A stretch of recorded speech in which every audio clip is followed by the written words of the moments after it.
이 나오미가 모든 것을 잃어버렸던 그때에 베들레헴의 흉년이 그쳤다라는 소식을 듣게 됩니다.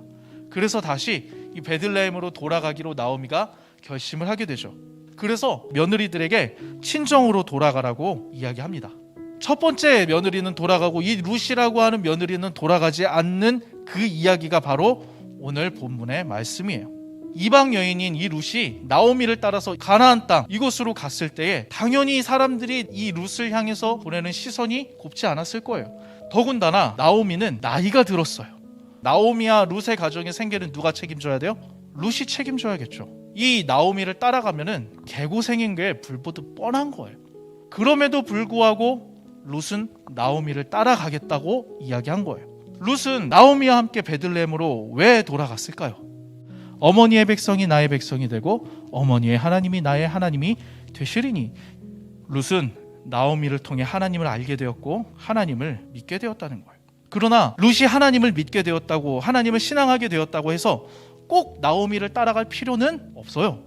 어렵긴 하겠지만 자신의 고향에서도 하나님을 섬기려면 섬길 수 있었겠죠. 자신의 고향을 떠난다고 할지라도 나오미와 함께 갈 필요는 없죠. 다른 데로 가도 상관없잖아요. 여호와 하나님을 섬기기 위해서 굳이 나오미를 따라갈 필요는 없었어요. 그럼에도 불구하고 룻은 나오미를 따라갔어요. 고생길이 훤한데, 이제 가면은 자신이 할 수 있는 거라고는 빌어먹는 것밖에 없는데 왜 나오미를 따라갔냐는 거예요. 앞서서도 이야기했지만 룻은 나오미를 통해 하나님을 알았을 거예요. 하나님을 안다는 것이 어떤 의미겠습니까? 하나님이 무엇을 뜻하고 좋아하고 싫어하시는지 알아서 그 하나님의 뜻에 순종하며 나아가는 것, 그걸 야다라고 안다라고 하는 거예요. 이 룻이 하나님을 그렇게 알았어요. 그 말은 무슨 말이냐? 하나님의 뜻을 따라 나아갔다는 거예요. 구약의 표현으로 이야기하자면 율법을 준수하는 거예요. 율법에는 하나님의 뜻이 담겨 있으니까요. 그리고 그 모든 율법의 기초가 되는 것이 바로 십계명이죠.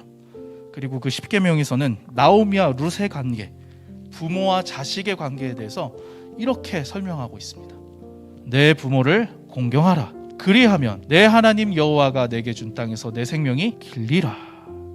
이 십계명에 내 부모를 공경하라는 의미가 도대체 어떤 의미일까요? 하나님께서는 십계명을 주실 때 1부터 4계명, 하나님의 사랑에 대한 계명 직후에 부모 공경에 대한 계명을 주시고 그 이후에 이웃사랑에 대한 내용을 이야기하고 계세요. 무슨 말이냐? 이웃사랑의 첫 계명이 부모 공경에 대한 계명이라기보다는 부모를 공경하라라고 하는 이 5계명은요, 하나님 사랑과 6계명부터 10계명까지 있는 이웃사랑의 계명을 중간에서 연결시켜주는 계명이라는 거예요. 여기서 공경이라고 하는 단어는요, 히브리어로 카베드라고 하는 단어예요. 이게 무겁다라고 하는 뜻인데 인격체를 대할 때는 존중하다, 공경하다라는 거예요. 그리고 여기서 사용된 이 카베드는요, 구약 성경이 딱 4번 쓰여요. 2번은 언제 쓰이나? 하나님을 경외하라 할 때 쓰이고 나머지 2번이 부모를 공경하라 할 때 써요. 왕한테도 쓰이지 않고 제사장을 공경하고 제사장을 경외하라라는 이야기에도 쓰이지 않아요. 세상의 어떤 권력자나 세상의 어떤 존경받을 인물에 대해서 공경하라라는 이야기에 이 카베드라고 하는 단어가 쓰이지 않아요. 오직 누구에게만 쓰인다? 하나님과 부모님에게만 쓰여요. 성경은 처음부터 끝까지 끊임없이 부모 공경에 대해서 이야기하고 있어요. 왜냐하면 이 부모 공경은요, 하나님의 뜻과 질서이기 때문이에요. 룻이 나오미를 통해서 하나님을 알았어요. 그렇다면 하나님을 안 사람으로서 부모를 공경할 수밖에 없는 거예요. 그래서 따라가면은 개고생인 걸 알매도 불구하고 나오미를 따라가는 거예요. 여러분, 오늘은 어버이 주일이에요.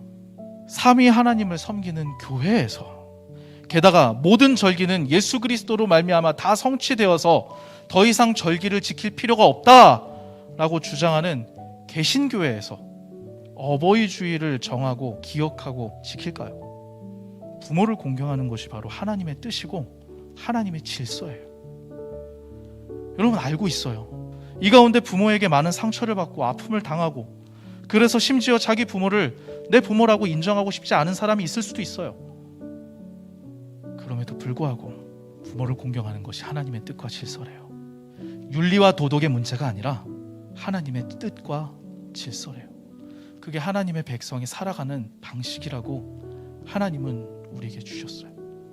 부모를 공경하라는 말씀을 지켜나감으로 하나님의 뜻을 이루며 지금 내가 살아가는 이곳이 하나님의 통치가 이루어지는 하나님 나라라는 것을 드러내고 내 자신도 확인하며 살아가는 저와 여러분이 됐으면 좋겠습니다.